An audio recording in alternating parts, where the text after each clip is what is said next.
Good morning, everyone. Fiddlesticks. You know what I didn't say, don't you? I didn't say, and we are live. So I've just said it. Good morning. Good morning. Yes, I know. I know. What can I say? It's Wednesday. It's not Thursday at all. It's Wednesday. However, we can't do it tomorrow for a variety of reasons.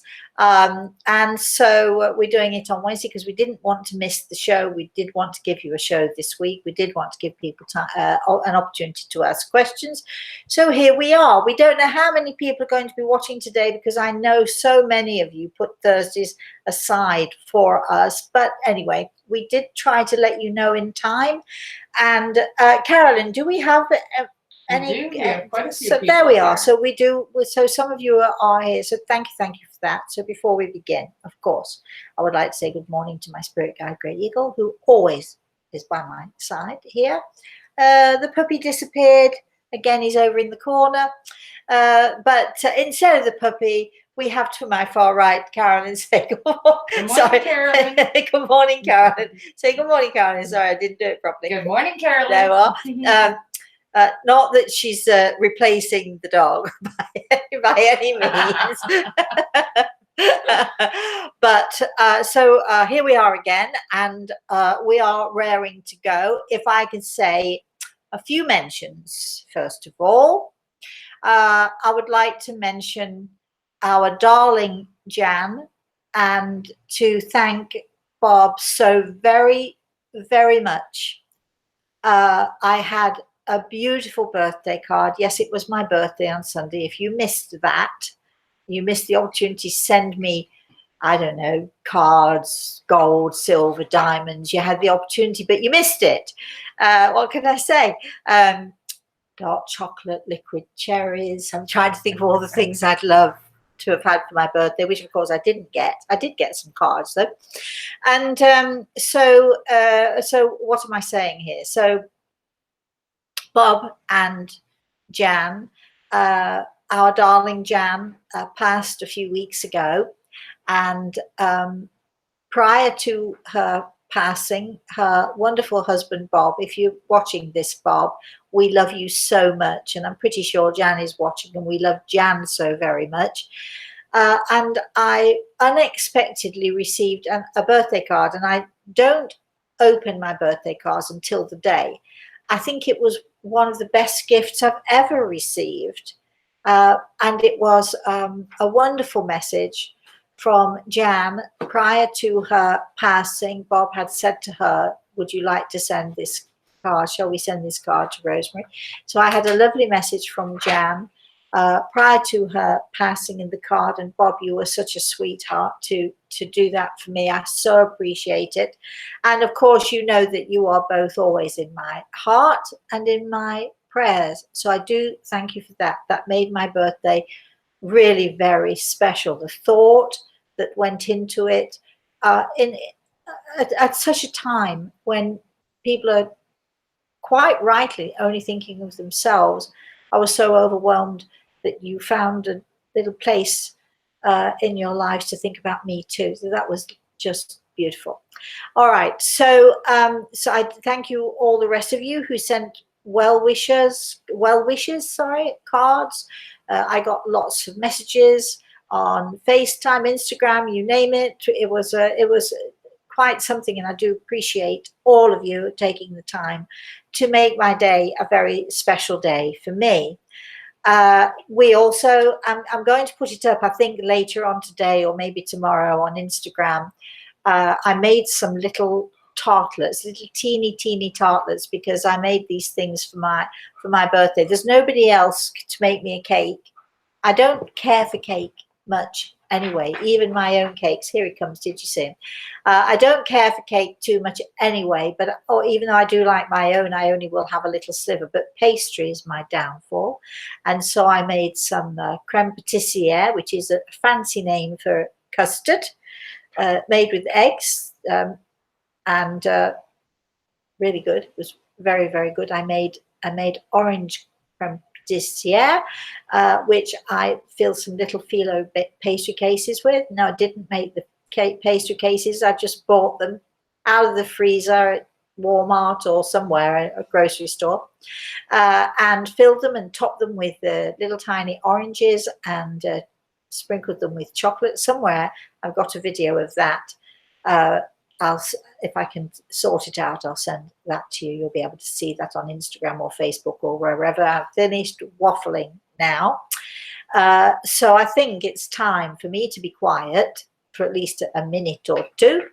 And Carolyn, let's go to our first question of the day. You have quite a few happy birthdays. Oh, thank you, everybody. I really appreciate it. And then Albertine asks, good morning, Albertine.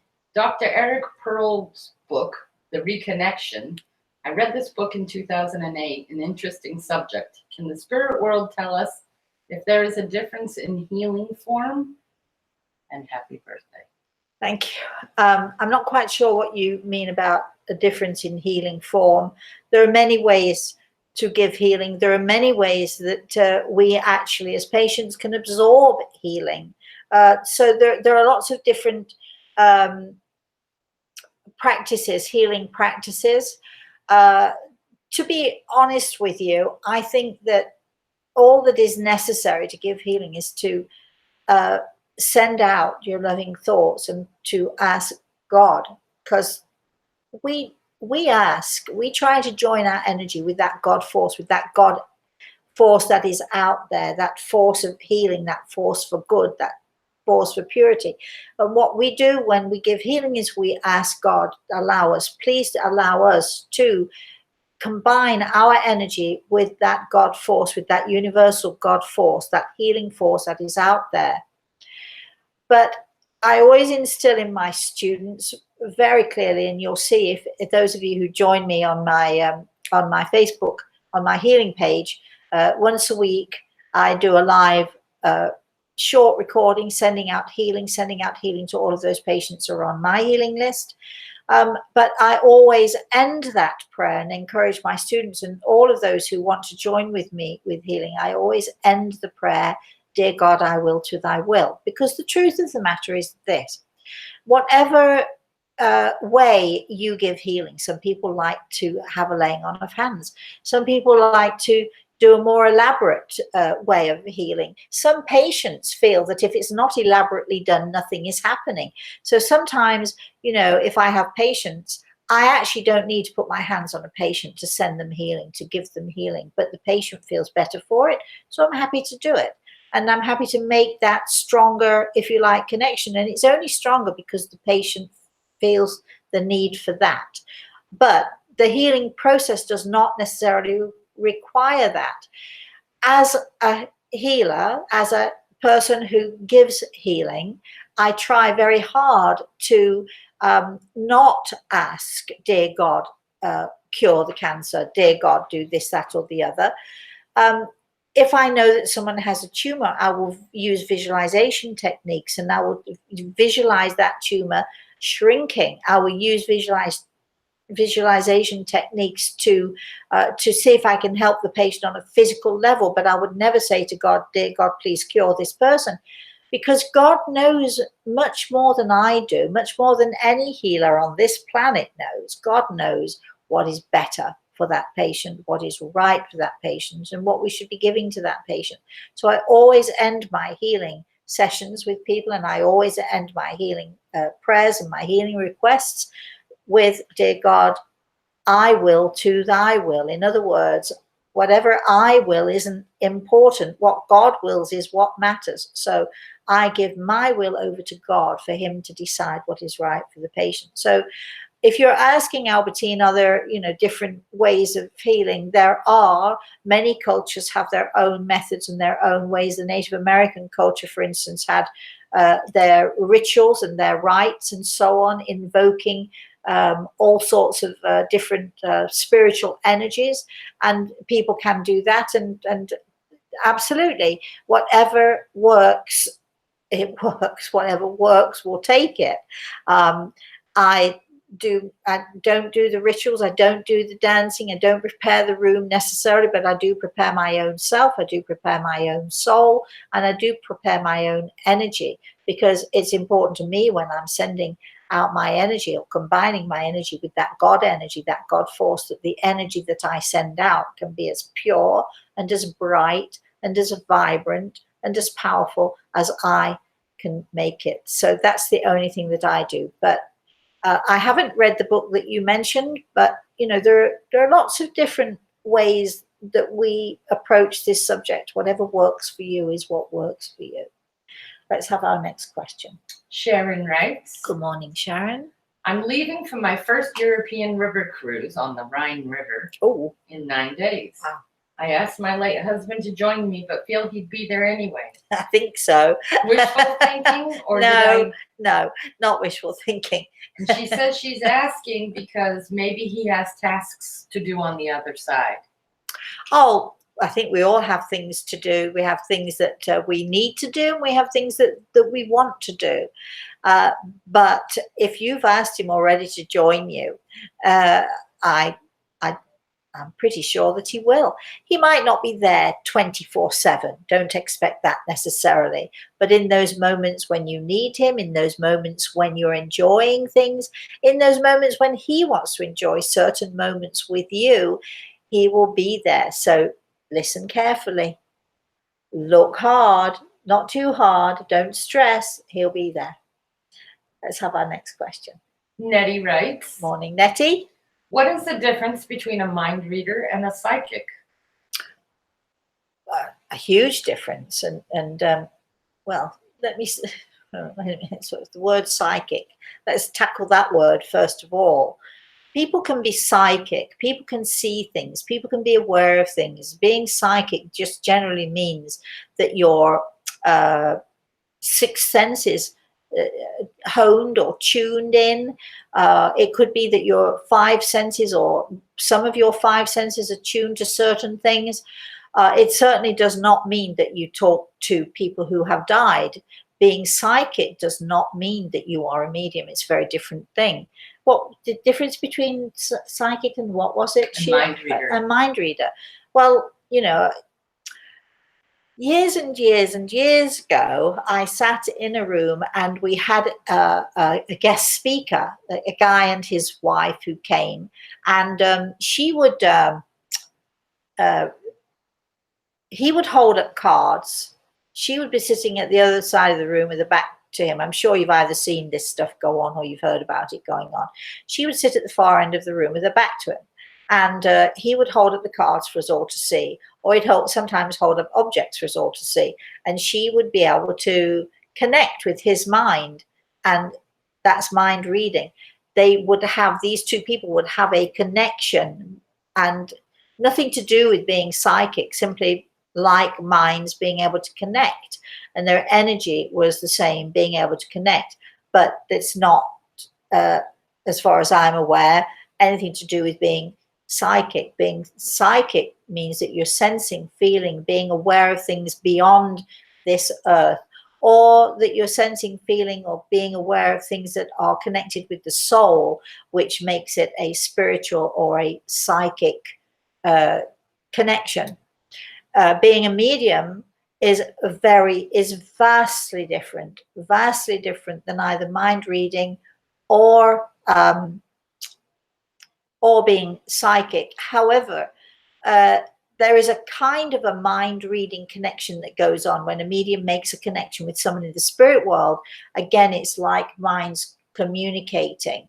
So it's, to be honest, it's much more about being connected to a person's mind, or being able to connect your energies with that person so that they join together, so that you can hear what they're saying to you. But the three things are really quite different. Let's have another question. We've got a couple of comments. Mary says, you look beautiful today. Good morning, Mary. Thank you. Brooks says, I always told my mom on my birthday that it was her big day, and her big and hard work day, certainly not my day. That was very nice. Do you know, I have to say, right, let me tell you something. This happens every year. And funnily enough, this happened this year with my grandson.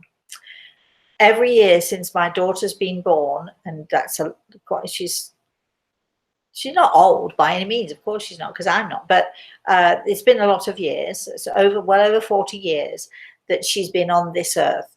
And since she was able to understand, right, I would around I don't know, 7, maybe even earlier, the day before, I would start saying to her, oh, I can feel the pains, or my tummy is hurting. And then as we got further into the night, oh no, it's really painful now. Oh, wow, making fun of it. And then the next morning, on her birthday morning, she was born at 20 minutes to 11 in the morning.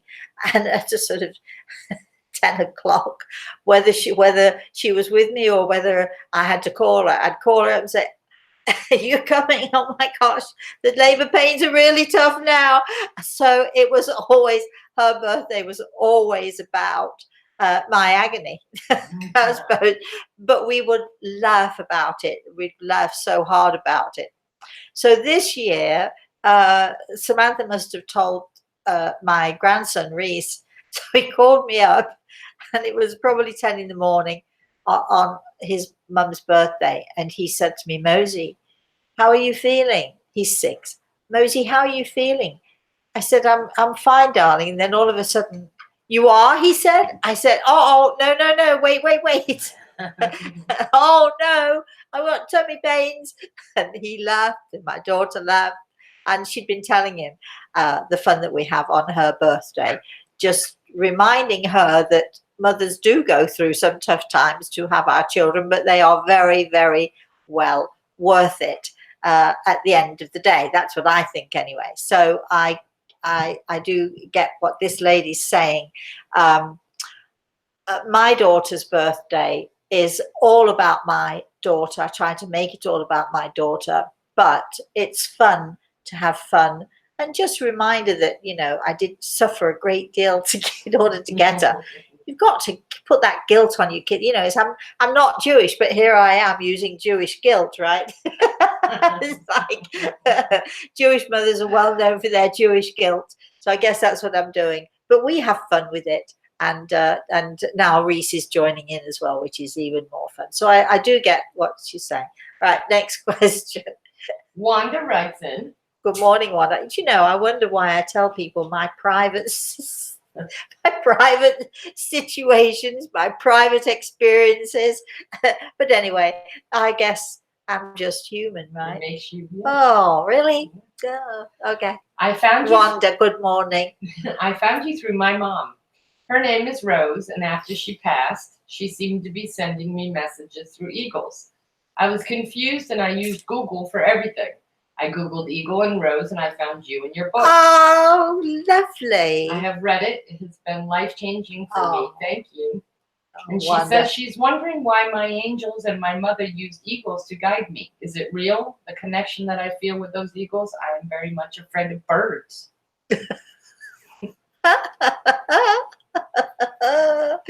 I think it's real. I do think it's real. I think probably, Wanda, your mum maybe just wanted you to read that book because for whatever reason, maybe she had read it in the past. Maybe she had a connection. Maybe she had a connection to me. Maybe someone in the spirit world said to her, you need to get your daughter to read The Eagle and the Rose, because that's the book that will help her with her grief, with all of this stuff that we do go through when we lose a loved one, especially when we lose our mothers. So I look, it brought you to me. What can I say? And here we are having this conversation. So I think it might be meant to be. I think your mother was trying to probably guide you and steer you towards that book, because even though I wrote it myself, I have to say I think it's one of the best books out there on the market, explaining. And it's 22 or 23 years since I wrote that book, but still it's as true today as it ever was when I first wrote it. And I think it's one of the best books that explains exactly what life after death is all about, what mediumship is all about, and how it all works and how it all clicks. And I know because people have been moved by that book. So many, thousands and thousands of people have been moved by that book. And I just feel very proud to have written it. And Wanda, I'm glad you found it. I'm glad it helped you with your loss. Beverly asks, Good morning, Beverly. do you see anything getting better for me soon? No, that doesn't mean it won't, Beverly. That doesn't mean it won't. Just hold on 1 second here. Let me have a little. All right, you wanted something. I'm not sure you're going to like it, but you wanted something, so I'm happy to give you something. My darling, I say this because obviously someone in the spirit world loves you, and obviously Grey Eagle feels that you need a little help here, but you are your own worst enemy. People can be too trusting, as you know.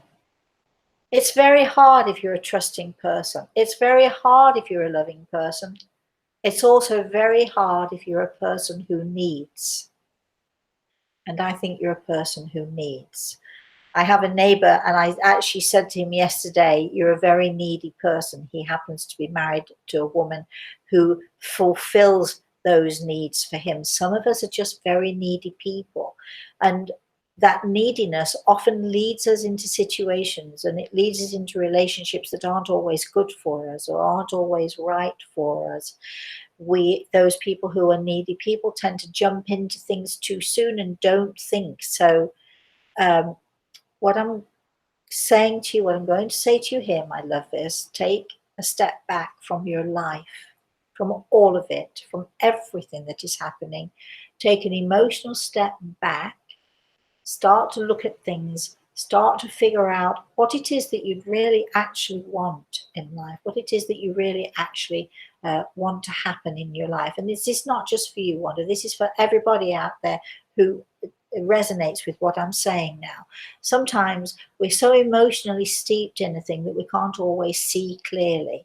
So take an emotional step back, my love, and just think clearly about what it is you want, and keep that in your mind as you go forward. Don't be too eager. Don't be too needy.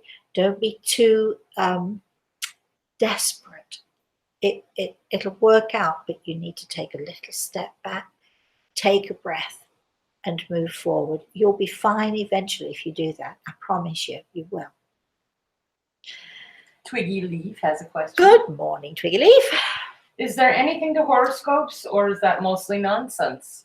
No, I think the planetary system. Wow.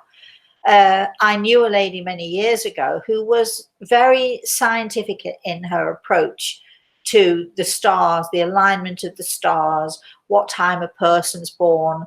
I mean, it makes perfect sense, doesn't it? If the planet is in a certain place at a certain time, the energy of the planet is a certain type of energy, which can certainly influence the birth, certainly influence the birth of the baby.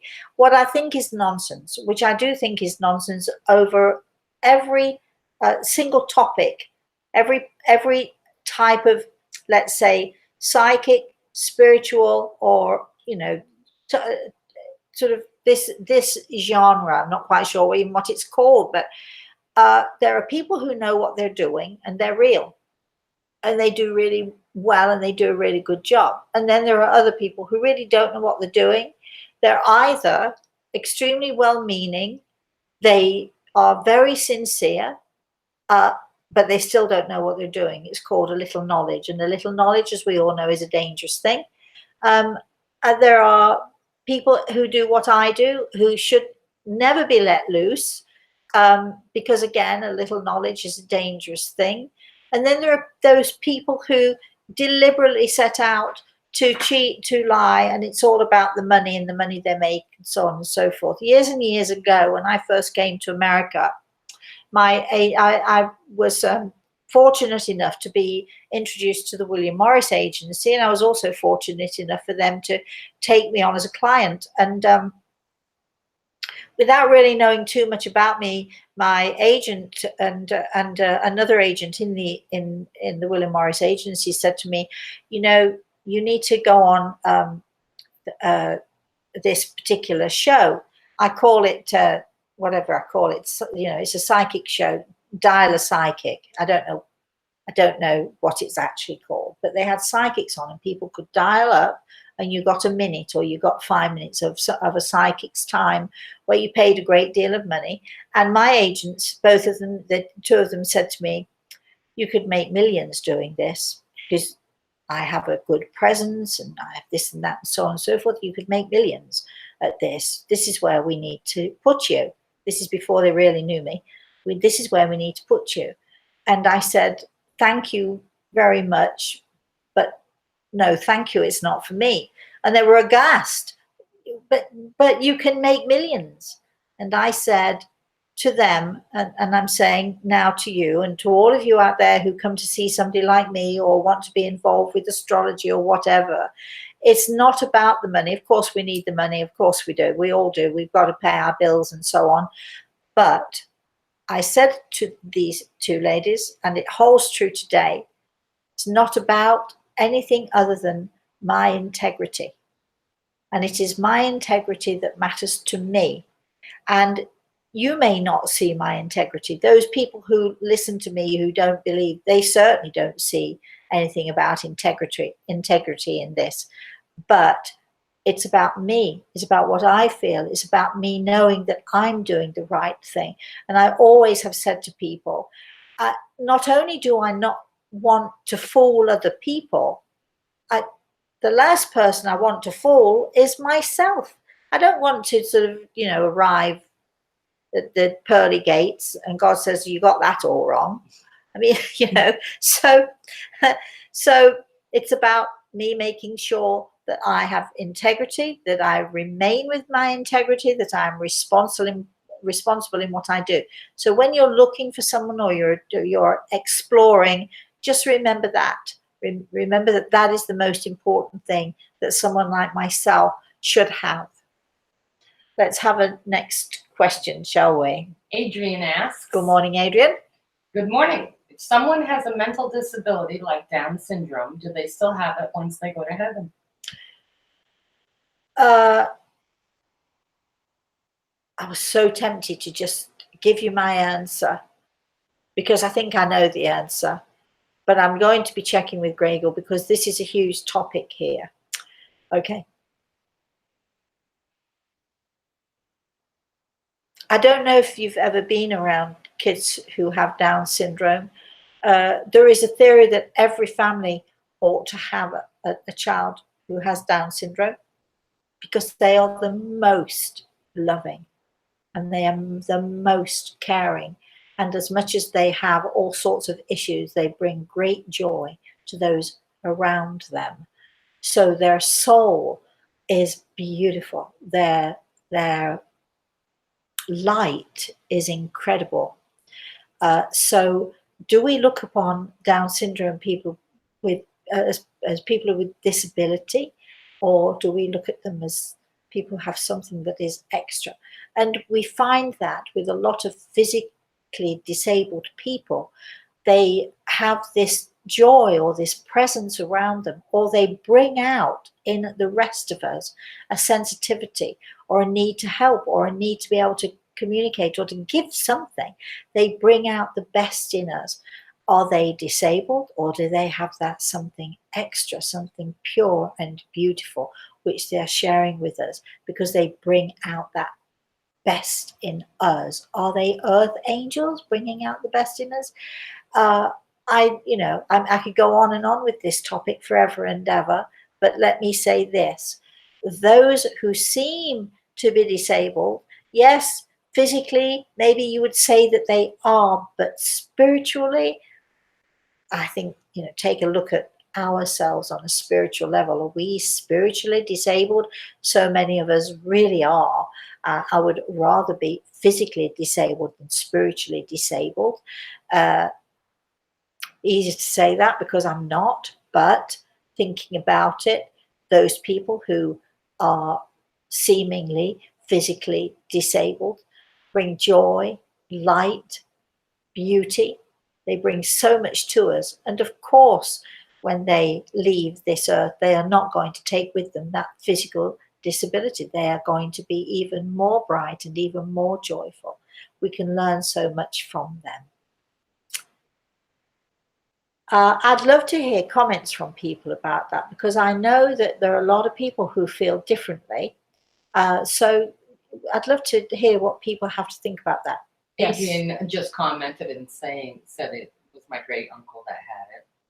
Terry says that she is lucky to have two with Downs, beautiful souls. And aren't they just?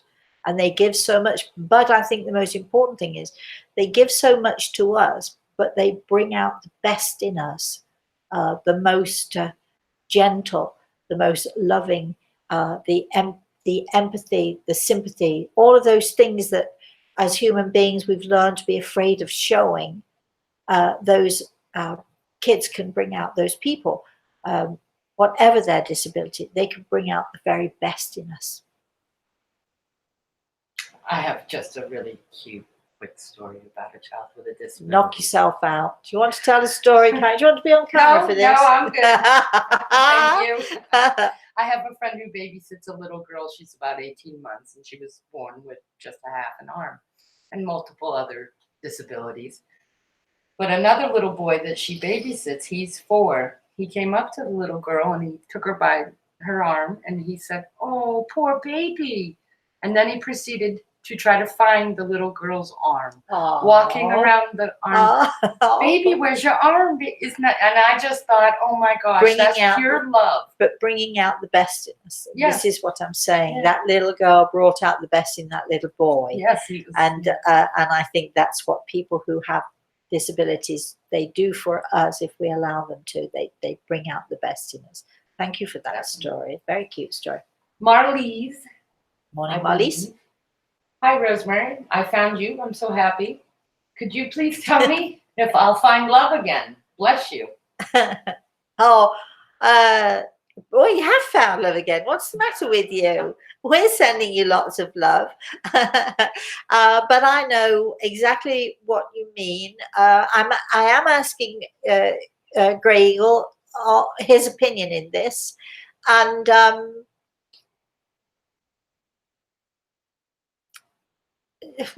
so here's the deal then.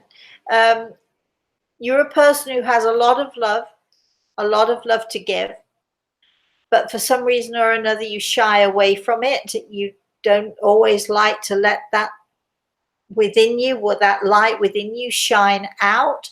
You're a little bit protective of yourself. I quite understand it all. You could be describing me as you're saying that. So this is the message for you. You need to open up your heart, let people shine out, let people see that shine within you, that light within you, because if you hide it away, well, people are not going to see it.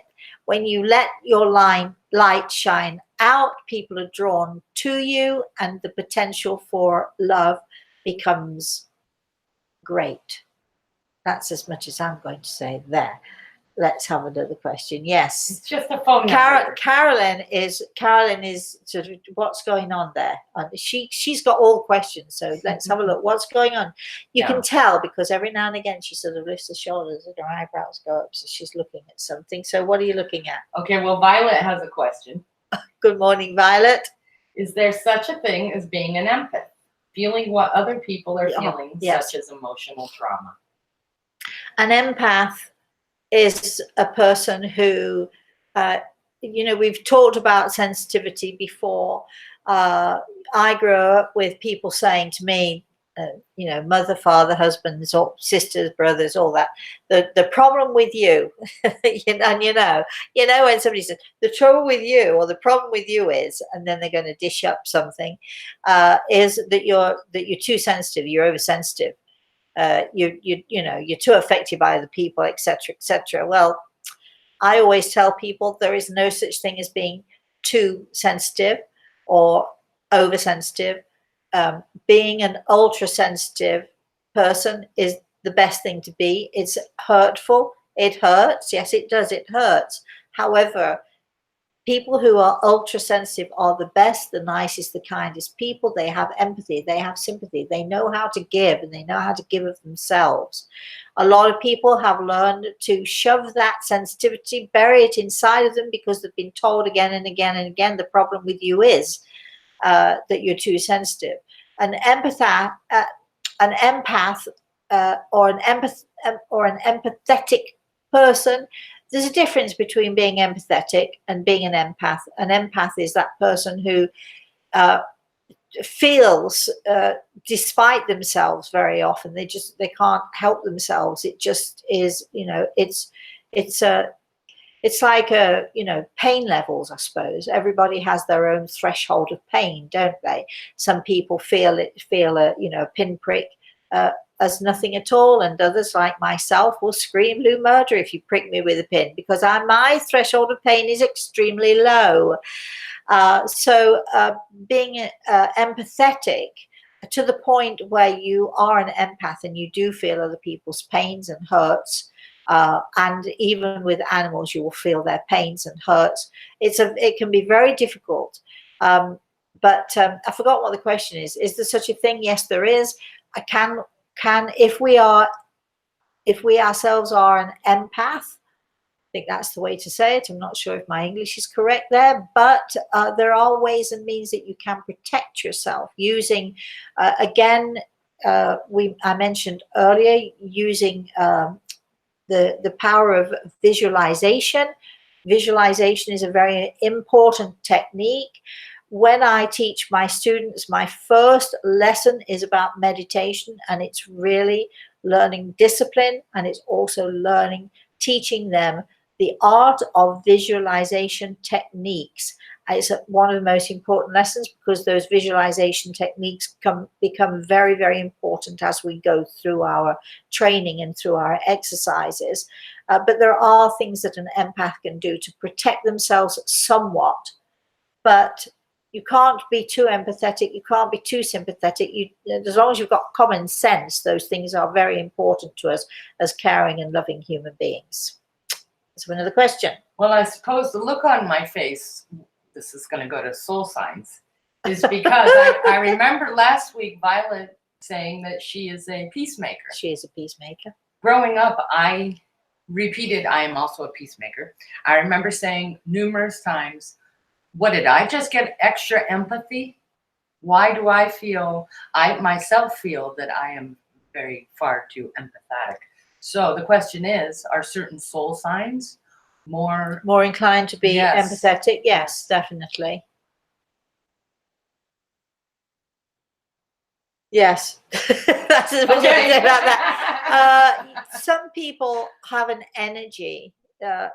Soul signs is, about each soul being created from a certain type of energy, and some souls have the potential to be more empathetic than others. For instance, fire signs are very much about themselves, how, what's going on, the excitement of life and the excitement of the world around them, but not perhaps as clear in their empathy. That doesn't mean a fire sign cannot be empathetic at all, because many are, but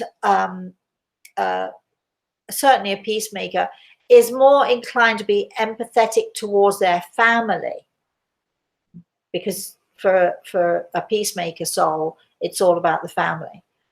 Let's have another question. This is just a phone number, so I'm just going to say the first 3 digits. 869 is asking. Okay. Hi, Good morning, Rosemary. 869. Can a tragedy in a family, such as a suicide of a grandson, open a grandparent up to seeing people from the spirit world? This is happening to my mom. Thank you, Lorna. Oh, there's your name. Oh, Lorna, good morning. I didn't like to say the number. I can't call anybody a number, but Lorna, I'm so very, very sorry for the loss in this family, and what a tragedy it is. But yes, tragedies can be, or can act as a catalyst for someone to open up and to become more sensitive and to become more aware. The grief that happens, the pain and the grief that happens. And we've talked about this before. Why do people have to suffer pain? Why do people have to suffer so terribly?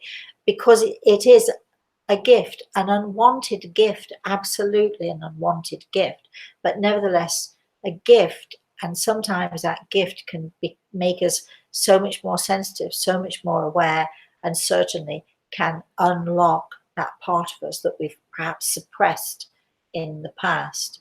If you need to know more about that, my love, or you have any more questions, please email me, rosemary@rosemaryaLtea.com, and we'll give you, if we can help, certainly we can. And love to your mum. We have another Sharon here today. Another what? Another Sharon. Yes. Good morning, Sharon. She says, I planted flowers on my 22-year-old daughter's grave. My friend said she isn't there. I just know she loved flowers. Was I wrong? You were not wrong. If you want to plant flowers on your daughter's grave, forget what anybody else says. Is she there in her grave? No. What happens probably is, and I say this to people all the time, our loved ones walk with us to the graveside. They stand by our side. They hear what we have to say. They are listening. They are together with us. They draw close to us in our grief, trying to help us with our grief. We lay the flowers on the grave. Nothing wrong with that at all. If you feel good about doing that, you do that. Nobody's wrong in that regard. But then you walk away, and your daughter walks away with you, and nobody gets the flowers. But people walking past and other people walking in that graveyard will see the flowers, and they'll get pleasure from them. So it's not entirely lost. But might I make a suggestion that you find your photograph? I know you've got a special photograph of your daughter. You find a really nice vase, whatever. And if you want to buy flowers for your daughter, buy those flowers, put them in the vase next to her photograph. She's listening to you, so say whatever it is you wanted to say. Say whatever it is you might have said by the graveside, if that's what you want to say. Know that she's by your side and she's listening, and then enjoy the flowers with her, because she can be there by your side and will enjoy those flowers with you, and then everybody gets to enjoy them. I will say again, though, don't let anyone tell you that what you're doing and the way that you're grieving is wrong. It's your way. It might not be somebody else's way, but it's your way. Nothing wrong with that. And your daughter will know absolutely, and all of you out there who have lost someone, your loved ones will know, because they will feel in your heart what it is that you want for them. They'll feel in your heart what it is that you're saying to them, and they will understand that this is something that you have to do, and that's okay. So please don't let anyone tell you that the way you grieve is the wrong way. It's the right way for you, and that's all that matters.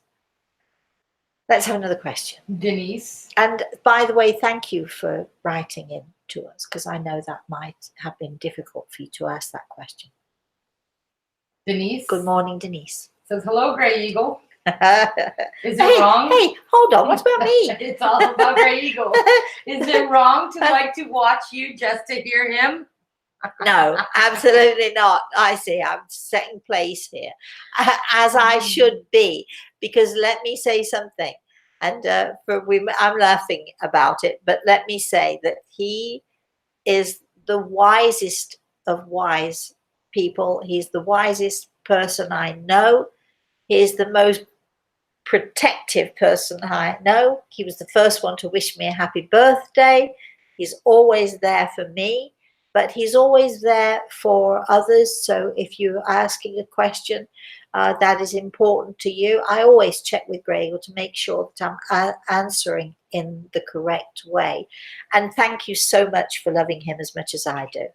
Or almost as much as I do. A little follow-up. She says, we are here to learn from each other, to grow from our encounters. You're exactly right. I'm happy to be alive. Good. Me too. Jen says, good morning. Oh, so sorry. Hi, Came from nowhere. Good morning. I've been singing the Yawning Man song with my grandson. I put him to sleep, but it makes me yawn as well. Let's go. Yes, good morning. Who am I saying? Jen? Good morning, Jen. I have an auntie who passed away many years ago.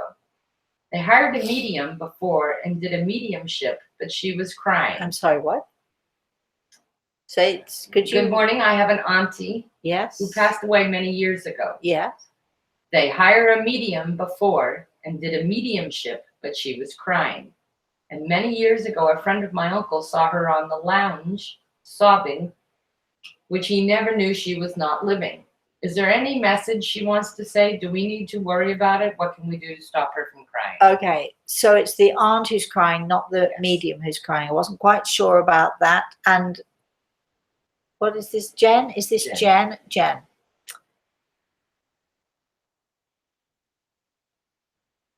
I'm asking Grey Eagle if he can help in this situation.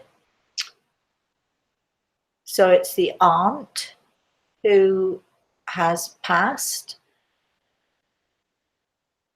So here is the message. The message is that it is very obvious that you love her, and it is very obvious that you care. And it's also very obvious to her because she visits often. So it's very obvious to her that she loves you. It's very often obvious to her that there is this bond between you and that you want her to be happy. If there is a sense of emotion, it's joyful, not terrible. It's joyful because she's recognizing that there is so much love in the family and so much love sent to her. I am to tell you that she is, what am I to tell you? That she is, I don't quite understand this, but I'll tell you what I'm being told. She is fair, she is beautiful, she is happy, she is well, and she visits with you all often. So please, lovely for you to worry, lovely for you to care for her, but I'm told to tell you that Grey Eagle sees her smiling. So there you have it. Let's have another question. 2 little follow-ups. Terry says, my nephew is my ray of sunshine. He loves life. My cousin moved to the other side at age 52. They both have Down syndrome. He brought a lot of joy to our lives. I'm sure he is still sending love when we need it. I'm sure he is. Thank you for that. Marlise follows up with, thanks a lot, Rosemary. I am protective as my husband just left me after 21 years, and I'm recovering from cancer. But I feel what you say. I feel it bubbling inside of me. Thanks so much. If you'd like to put your name down on our healing list, I'm going to send you healing every day. Build up that strength, build up that confidence. We don't need weak men. And that's what we're looking at here. He can't help his weaknesses. It's who he is. Let's not focus on what he did that was terrible. Let's focus on what you are doing that is fantastic, wonderful. You're building your life again, and you'll have lots of people. And I know there are lots of people who join this show, people who ask questions. You're being bombarded right now, I'm sure, by lots of love and lots of energy and lots of people rooting for you. You can do this. You can do this. Weak men, well, too bad. There are weak women too, you know. There are women who leave their children because they see life on, you know, as with somebody else better. Shame on them, number one. Poor them, number two, because they're the losers at the end of the day. They're the ones who lose out, and they lose out on everything that is joyful and precious and worth. And you are worth. You are really worth. You're a very valuable person. Remember that. And you can never have it back. Just think, ooh, there you are. Let's go. Let's have another question. Esther writes, good morning, Esther. I'm on disability for mental health issues, $60,000 plus in student debt, no social life, and arthritis that keeps me from walking, standing too long. I need a life purpose. Is there something out there for me? And her name is again Esther. Esther. Well, let's deal with the arthritis number one. No salt, nothing from the cow. Salt does not cause arthritis, but it certainly aggravates it. When I used to talk about this 30, 40 years ago, whatever, I'm giving my age away in here, people would laugh. But now it's a proven fact, scientific fact, salt aggravates. So no salt of any kind. That means no pretzels, no chips, none of that stuff, young lady, right? You know what I'm talking about. So you need to pay attention to that. Nothing from the cow, which means dairy and red meat. This is my advice to anyone out there suffering from arthritis. And there's also a wonderful aid. 1 part's really good cider vinegar, 2 parts water, shaken up. Do not drink it all down at once. The idea is to get it into your system slowly. Sip it slowly throughout the day. Get a regular bottle of water, just that big. 1/3 cider vinegar, 2/3 water. Give it a good shake, and a good spoon of honey, just to make it more palatable. Give it a good shake, sip it through the day. It's very helpful also for stomach, people who've got stomach issues. If you want to check with your doctor, make sure that you're not taking anything that they say is harmful. But this remedy has been about for decades and decades and decades. And I've seen people with severe arthritic joints who have been really majorly benefited by this, but it's got to be a daily thing. So check with your doctor, make sure there's no harm in all of this. There's certainly no harm in not eating beef. There's certainly no harm in not eating dairy, and dairy is one of the biggest causes of arthritic issues. So you can have soy, you can have goat's milk, goat's cheese, you can do all of that stuff. So that's number 1. Number 2, let's see, life's purpose. For all of this stuff that's going on with you, Gregor tells me you're actually a very positive person. Have you thought about joining an organization where you can be a spokesperson or act as an advisor for other people? Because you've had not just these physical issues, you've had a lot of emotional issues as well. But you're rising above all of this. You're an inspiration to other people. Why don't you see if there's a group out there where you can belong to? If you can't get out and about, there are lots of things going on online. Make sure it's something good. Approach your church. Approach the community or the community center. Find out what's out there, because you can help other people. You can be an inspiration to other people, as you are being an inspiration to those who are watching this show right now. There you go. Next question. Jan wrote, good morning, Jan. I recently made a decision that will be life-changing for me and others. I don't want to hurt anyone or continue to be hurt. How do I know if I am on the path I am intended to be on?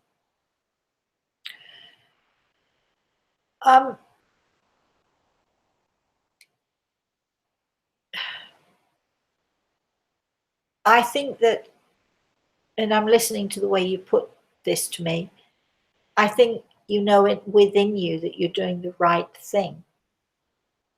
Sometimes it's inevitable that we hurt other people in saving ourselves. I had a situation many years ago where someone actually accused me of trying to want to be in control. And at first, my instinct was to say, no, that's not. And then I stopped and I realized that actually, yes, that's exactly right. I do want to be in control.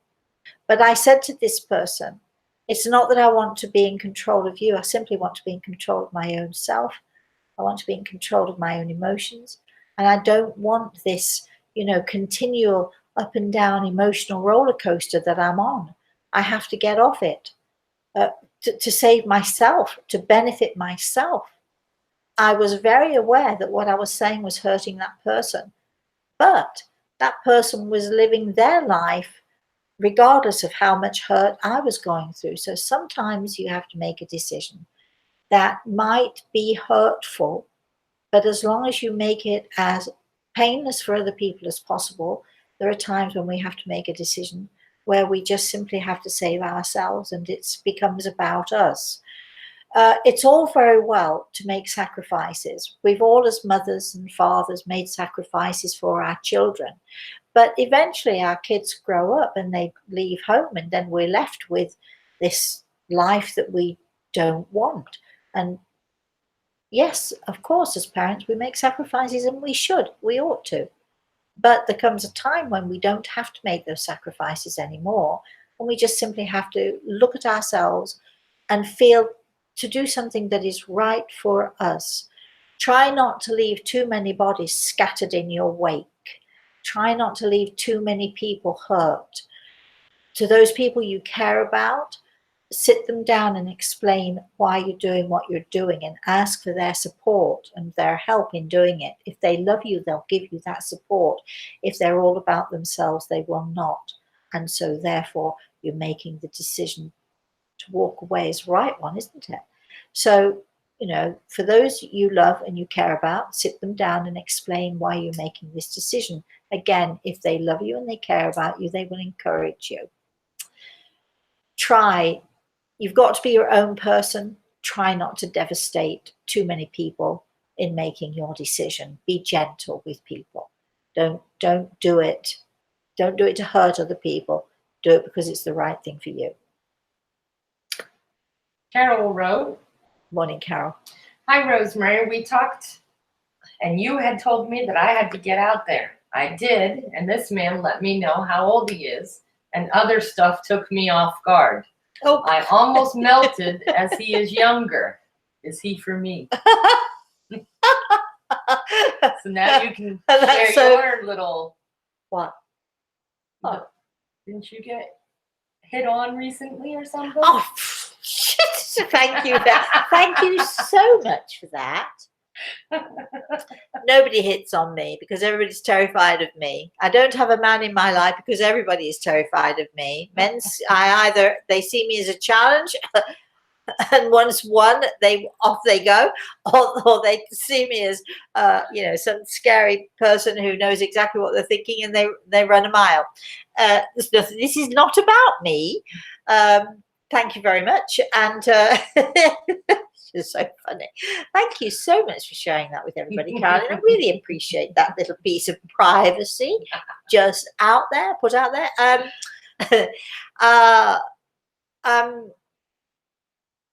Carol, wow, you did as I told you to do. Well, now it's up to you to keep going with it. Is he right for you? I don't know. Is he right for you? I'm not your keeper. As I said to someone the other day, I'm not your mother. I can tell you, enjoy it. Oh my gosh, you've got a younger man in your life. Just thoroughly enjoy it, my darling. If he's right for you, it will evolve in the right way. Just go with it. Don't be silly. Don't give him money or anything like that, or sign your property over to him or anything like that. Be sensible. But I would say that whether he was younger or older, trust me. But please, darling, and I'm so thrilled for you. You're finally living. Isn't that good enough for now? Stop worrying about the future. Just enjoy the now. Let's have a next question. Dean. Wow, thank you so much for I don't know what to say about that. Dean has a great question. It better not be about me being hit on, that's for sure. My daughter lives with me now. When she was a baby, we used to know each other's thoughts by just looking at each other. At this point, we say the same thing at the same time up to 20 times a day and still can read each other. Is this because we are air and fire signs? Good morning, Dean. Yes, there's a lot of that about it. The compatibility, the energy, our fire signs and our air signs, they feed each other, they help each other. Without air, fire cannot exist. It's extinguished, right? It's gone. And and air just feeds fire and encourages it. Sometimes at the point of explosion, which is not always a good thing. But yes, I think that connection that you have, again, it's this mind thing, isn't it? We're back to what's the difference between mind reading and so on.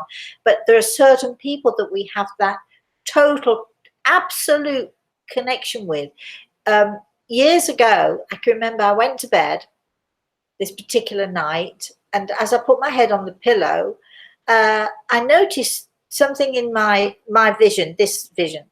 It's like a little tiny pinprick of light, and I'm thinking, what's that? I got curious about it, and as I looked, it got closer and closer and closer, and the closer it got, the bigger it got, a bit like a telescope. You sort of see it far off, it's a pinprick, but then it comes closer, closer, closer, and as it came closer, and it's sort of this this I saw the face of it was an old boyfriend, actually. I saw the face of this guy whiz right by my head, and uh, I actually called out. I was so shocked. I called out his name, and you know, it was one of those wow moments. And I thought there must be something going on with him for me to have been able to see that. Maybe he was thinking of me in that moment. And we always did have this mind connection. Even when I was on the other side of the world, I would sometimes sort of really feel that he was in my head. It was the real connection, Dean, like you're saying with your daughter. And I'm going to say, so I told 2 or 3 friends of mine the next day what had happened, and we were just curious, you know, whether he was okay, if everything was all right with him, so on and so forth. But remember, as I'd said, when he went, it was such a shock to see him, and I actually shouted out his name. And about 3 days later, I was in a meeting. It was one of my Friday night meetings, and the phone rang, and it was this guy. And I said, just hold on. I went into the other room and I said, hi, are you all right? Everything okay? He said, I heard you call my name, so I'm just calling you. So there are these mind connections that we do have with certain people, Dean. And I think sort of it's stronger because of the fact that you are fire and air as well. Next question. A couple little updates. Yes. I love updates and comments. We love those, don't we? Go ahead. Beverly says, thank you. You are right. I have no trust for anyone, but I have no patience either. I hate waiting. Oh, but guess what? You're so honest about it. I love that. Marlies says, yes, again. Yes. Well, uh-oh. No, wow, thank you. What is the email address? What? What is the email address? Because you said. Oh, Rosemary, sorry. Rosemary at rosemaryaltea.com. You can email me. Okay. And Esther says, thank you. I will try to see if there's something I can be a part of. I have already joined some Facebook groups. Yes, good. But you've got a lot to give here because you've suffered.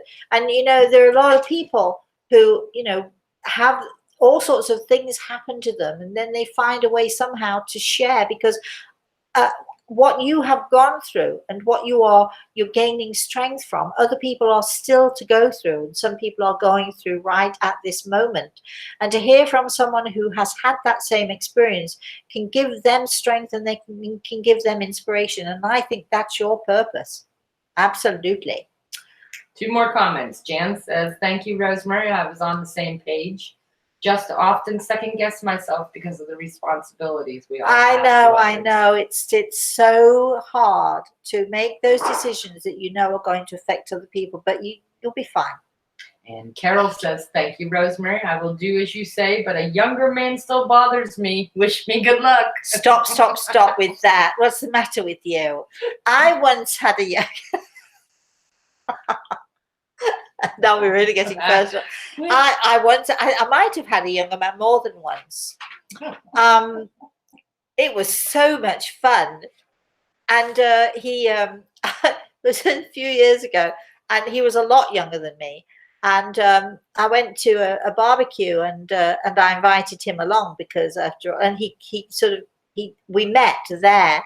When he walked in, my friends were looking at each other saying, what is she doing now? What is going on with her now? They were, you know, sort of a bit shocked, but also encouraging. But here's the interesting thing about that situation with me. He introduced me to his mother, who was maybe only 5 years older than me. And she, in her past, and also had a younger man. And she didn't care that it was her son. She said to me, you go for it, you enjoy it. And so I did. And it was fun. It didn't last, but it was fun. And I know a lot of people. I know people who have a 15, 20-year gap. Yes, not just the men can get the younger girls. So very often the older women can get the younger men too. And it works. If it works, it works. Just have a blast. Enjoy it. life is too short. The world could blow up tomorrow, and then you'd be regretting not enjoying this. Carol says, I like hearing this. I feel better now. Thank you. And your friend Kay says, oh, morning, Kay. Does sound fun. I do remember. Oh, does she ever? Does she ever? When that guy walked in and everybody, all my friends looked at each other. They hardly dare look at me. They looked at each other. Our eyebrows were raised. They couldn't believe that this very attractive young man was right there looking at me like I was this gorgeous creature. Enjoy it. Enjoy it. There's nothing wrong with it. Right. Yeah. Do we have any other questions here? We have Lori who wrote in. As you may know, we lost a dear friend last Thursday. Unfortunately, some of the people in the family are pointing fingers at each other and blaming the stress that they think the others caused him for his heart attack. What a shame. Joe was an angel to everyone. Would you be so kind as to please explain that it was Joe's time and there is no one to blame? His wife, Carol, is apparently taking a lot of criticism, as is his mother. His children have enough to work through without this awful blaming attitude. How dare they? How dare they judge? Now, this is where you see the other side of Rosemary, not so nice. He who dares to cast the first stone better be careful. Better be careful. Because while you're judging other people, be careful, because it could turn around on you. Judge not, as Jesus said, lest you yourself be judged. How dare people? We cannot go before our time, any of us. Whether we have a good life or a miserable life, we cannot go before our time. It was obviously this man's time to pass into the spirit world. Just imagine what he must be feeling right now and thinking of those people who dare to judge, not even knowing the full situation, not even knowing the full story. Can you imagine how he must be weeping now on behalf of his wife, on behalf of his family, who did nothing but the right thing by him, let me say. How dare people judge? You should be ashamed of yourselves. Ashamed, ashamed, ashamed. I always say, none of us knows what goes on behind closed doors. My mother was thought of as this incredibly lovely person by so many people. Behind closed doors, she was a witch. She was mean. She was actually cruel. You tell that to the neighbors and the people who she charmed, they would not have believed it. They would have thought that we were the awful ones to even dare to say this about her. You cannot judge. I mean, why are people so ready to judge another person? How dare they? How dare any of us judge another person so harshly and so cruelly? Be careful, those of you who judge, because it will turn around on you and you won't like it when it happens to you. Be loving, be kind, be gentle, and be generous. Give people the benefit of the doubt, for goodness sake. Why would that be so hard? Is there something in you? What is it about you that makes you judge other people so harshly? Is it because you're not a nice person? Is it because you question how you would have dealt with this situation? Think carefully before you judge. Let's have another question Well, Lori has a follow-up. She says, thank you. I told them that same thing. I wanted you to tell them too. Will they listen to me ever, though? I mean, maybe they don't even listen. But how dare they? How dare other people judge? They should be ashamed of themselves. Thoroughly, absolutely, 1000% ashamed of themselves. That's all I have to say about that. Do we? We have a couple of comments. Carol says, I haven't had fun for years. I wonder if he can handle me. Why not? Give it a try. Kay says, you made a wonderful couple. So Dean said, Aha, Kay, tell more. And Kay was smart, and she says, "Oh no." we had a lot of fun. We made a wonderful couple till I went overseas for a few months, and he found somebody else, and it was fine. That was fine. That's how it is. I mean, it was my choice to go to China. You left first. Is that what you're saying? Yeah, I did. Kind of. Yeah, but that's all right. That's okay. We have one more question, and well, it's time. Time's up, but we're keeping going. Just to brighten life. It better be a good question. Let's have this next question. What is the proper way to ground or protect yourself when you have visitors from the spirit world and you feel the energy overwhelming you too much? I had two at once one day this past week, and it was too much to take. I politely asked them to leave me, although it was wonderful. It was just too much. You did the right thing. Yeah, just say you have to go. Yeah, because people, when they come from the spirit world to visit us, they don't always realize the impact that it has on us. They don't always realize that they're scaring the pants off us. They don't realize it. So just simply ask them to leave, or ask God, can you help? Just help. He's always listening, and he always will help. That is. All right, I think that's it for now. So if you need to know any more about me, email me, Rosemary at rosemaryaltea.com. If you want to know more about my books, my latest book, A Walk in the Clouds, you can email me. We'll let you know where to find it. You can go to lulu.com/Rosemary Altea. I'll do that again, Lulu, Lulu, lulu.com/Rosemary Altea. If you want to see a whole range of my books there, you can get them there, or again, you can email us and we'll send them out to you. What else? I shall be on Instagram. I shall be on Twitter. I shall be on Facebook. We'll be all over the place. On Friday night, we shall be doing our Everything is Attitude, 6 o'clock. What did you say? I said Standard Eastern Time, and you said it was Eastern Standard Time. There we have it. So anyway, 6 o'clock New York time, which is 11 o'clock in England, I think, and something like that. It's 5 hours on. So you can join us there. I'll be with my co-host Al Pisano. I can't remember what the topic is, but we'll let you know. Watch me on Instagram. Go follow me on Instagram, Twitter, all of those things. We shall be here again next Thursday. Thank you all for, I don't know how you did it, getting together, coming on a Wednesday instead of a Thursday. Thank you so much.